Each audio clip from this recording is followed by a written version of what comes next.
Halo Happy Investor, kembali lagi dengan NH Korindo Sekuritas. Hari ini Senin 2 Oktober 2023 seperti biasa akan memaparkan market update dan juga rekomendasi saham. Kita lihat untuk outlook hari ini, ada Dow Jones Industrial Average yang memimpin penurunan pada hari perdagangan terakhir bulan September dengan terkoreksi 0,5% seiring kekhawatiran berlanjutnya tren naik suku bunga The Fed dan US Government Shutdown ini masih menghantui sentimen pasar.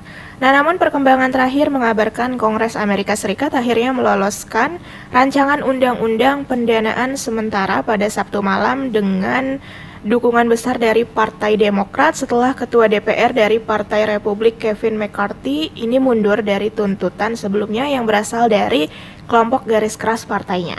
Dengan demikian menghindarkan pemerintah Amerika Serikat dari risiko shutdown di saat-saat terakhirnya. Kemudian ada Core Personal Consumption Expenditures Price Index acuan favorit The Fed atas tingkat inflasi berhasil melandai ke level 0,1% dan 0,2%, menumbuhkan optimisme para investor bahwa gelombang tekanan inflasi berhasil dikendalikan dan dengan demikian The Fed ini bisa mendekati akhir dari tren naik suku bunga mereka. Dan pada akhirnya akan membawa turun imbal hasil obligasi negara Amerika Serikat yang mana yield US Treasury tenor 10 tahun ini telah meroket 20% di kuartal ketiga setelah drop sekitar 4% pada awal Juli. Kemudian kabar terakhir mengenai mogok kerja di pabrikan mobil GM and Ford berlanjut, namun tidak demikian halnya dengan Stellantis yang mulai menunjukkan perkembangan kesepakatan. Kemudian market Asia, Indonesia hari ini akan menantikan data Nikkei Manufacturing PMI untuk bulan September dan juga inflasi, sementara serangkaian data penting juga akan muncul dari Korea Selatan, ekspor dan impor, kemudian trade balance untuk bulan September.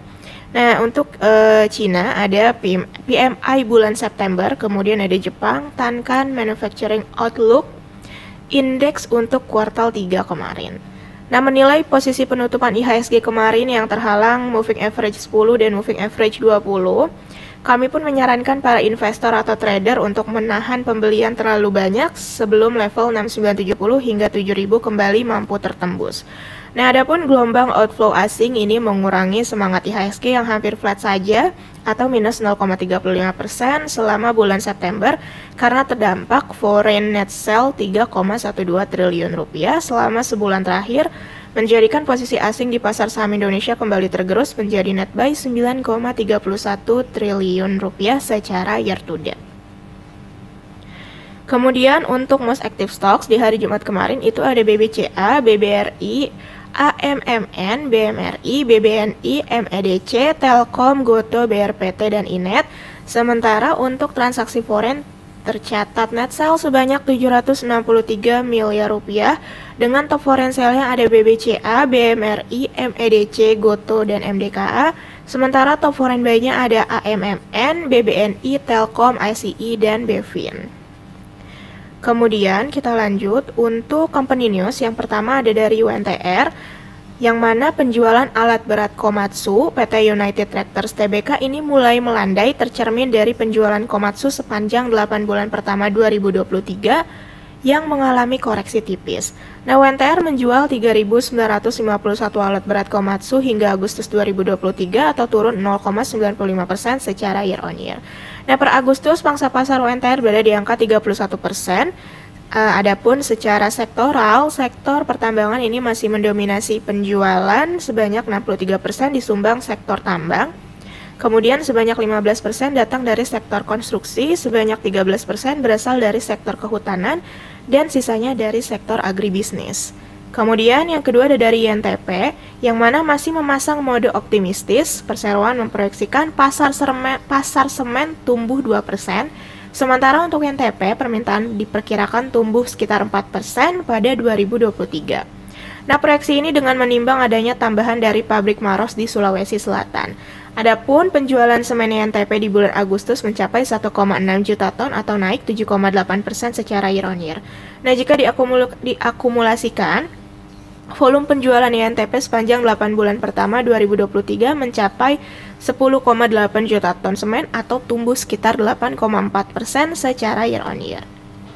Kemudian yang ketiga ada dari Emrat, yang mana berhasil membalikan rugi menjadi laba bersih pada semester 1 2023 senilai 37,28 juta rupiah.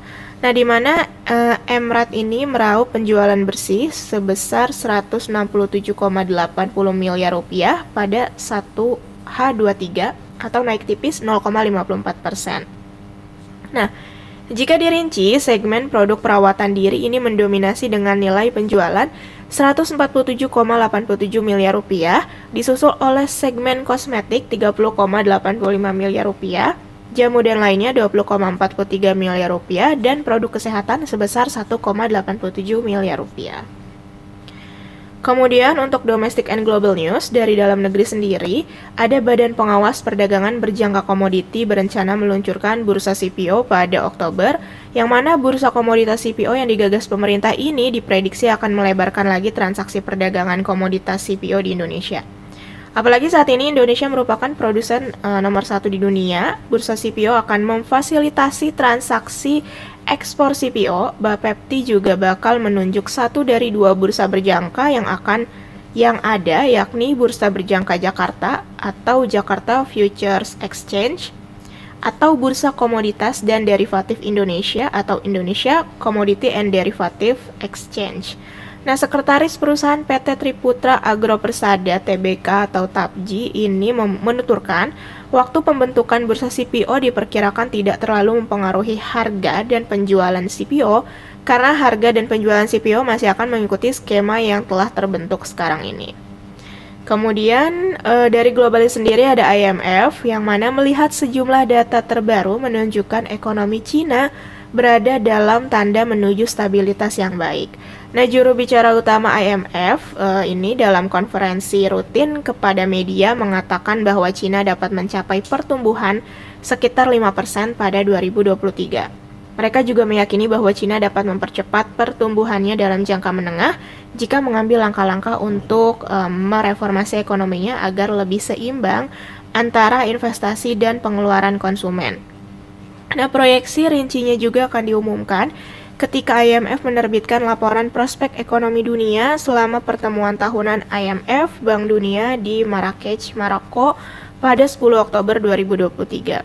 Nah, ini di bawah Bank Dunia itu memperkirakan bahwa pertumbuhan PDB Cina akan melambat menjadi 3,5% pada jangka menengah, namun dapat dipercepat melalui reformasi ekonomi. Sebagai catatan, pandangan IMF cukup sejalan dengan perkiraan swasta lantaran pemulihan Cina dari pandemi COVID-19 menurunkan secara besar-besaran dalam sektor properti yang membebani permintaan konsumen. Selain itu, terdapat juga utang yang membengkak akibat dari investasi infrastruktur selama puluhan tahun dan perusahaan-perusahaan yang enggan berinvestasi. Kemudian kita lanjut untuk Global and Domestic Economic Calendar. Di hari Senin ini ada data dari US mengenai PMI, kemudian dari Indonesia juga ada PMI dan CPI, dari Jerman juga ada PMI, Eurozone juga ada PMI, serta Jepang juga merilis data PMI. Kemudian untuk Corporate Calendar hari ini hanya ada RUPS dari emiten Maya. Kemudian untuk daily technical, IHSG hari ini kami proyeksikan konsolidasi atau sideways dengan overview-nya menguji resisten MA10 dan MA20. Adapun support terdekatnya yaitu di kisaran 6930 hingga 6900, kemudian resisten di 6970. Adapun advice perdagangan hari ini yaitu wait and see atau bisa averaging up secara bertahap. Kemudian untuk rekomendasi saham yang pertama ada Goto. Overview-nya untuk hari ini yaitu candle ini berbentuk doji di area support. Kemudian ada RSI positive divergence serta menguji resisten MA10 dan MA20.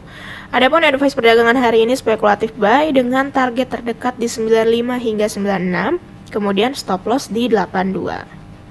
Kemudian ada ERA, rekomendasi kami hari ini yaitu spekulatif buy dengan overview-nya candle serupa long leg hammer menyusul inverted hammer setelah rebound dari support lower channel.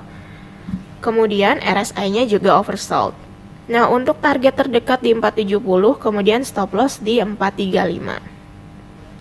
Kemudian ada P1 yang mana rekomendasi kami hari ini yaitu spekulatif buy Dengan overview-nya, candle berbentuk long leg hammer di area support, RSI positive divergence, kemudian menguji resisten moving average 20. Target terdekat di kisaran 450 hingga 452, kemudian stop loss di 428. Kemudian ada GGRM yang mana rekomendasi kami hari ini yaitu buy dengan overview-nya break moving average 10 dan EMA 20. Target terdekat di kisaran 25300 hingga 25400, kemudian stop loss-nya di 24100. Kemudian ada CTRA yang mana rekomendasi kami hari ini yaitu spekulatif buy dengan overview-nya candle serupa long leg hammer di area support, kemudian RSI-nya berada di wilayah oversold serta menguji resisten moving average 10. Target terdekat di 1055, kemudian stop loss di 980. Sekian paparan hari ini, terima kasih.